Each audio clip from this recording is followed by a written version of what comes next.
Let's go and talk about the rest of file menu. We have email, download, make available offline, version history. Let's go talk about email first. Email, if you want to somehow email this document to someone, so you use this button.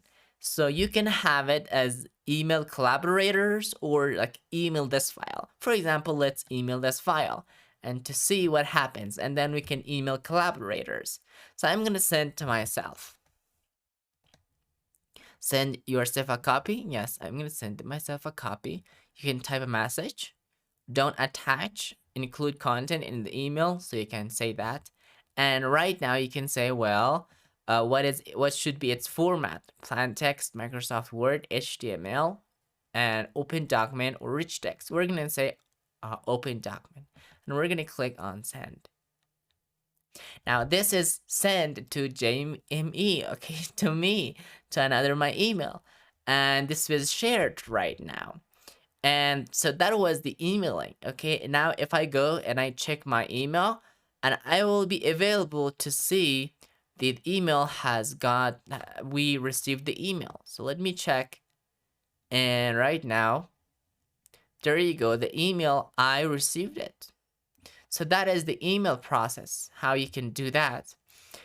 Let's go with one option that is unavailable right now. Why it's unavailable? Well, because it's not into collaboration. We're gonna click on share and collaborate this document with myself, and click in here and send. And right now we should see that that option is available for us. There you go. So right now this option is available. I can email collaborators, okay, without typing their email. So their names will just come up right after I click, and I can send myself a copy, and I can type my message, and I can do that part of thing. So that was email. It was easy. And download. We can download this document to many format. Microsoft Word, DOCX, or Open Document, ODT, or RTF, PDF, text, or HTML, or EPUB. Any version it's suitable for my document, I can do that. And it's very easy.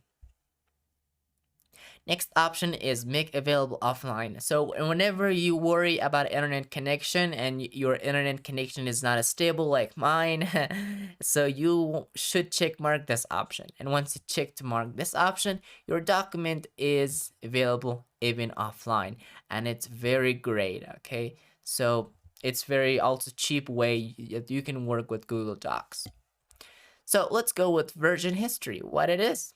Version history basically shows how much you edited your complete document. For now, we edited name current version. For now, we can name our current version. For example, let's name it final. Let's say final version.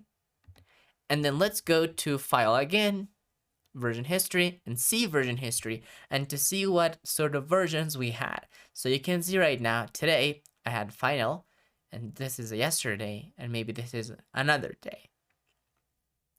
Only show named version history. So only show names. So only show the versions that are named. So we learn how to name them. And also show changes. We can see what changes is made using this button. For now, you can see it's highlighting. For now, let's go in here. Also, I can click in here, I can rename, I can remove, or I can make a copy of it. So that might be helpful whenever you wanted the document, okay, to have some duplicate of it, maybe from first version, okay?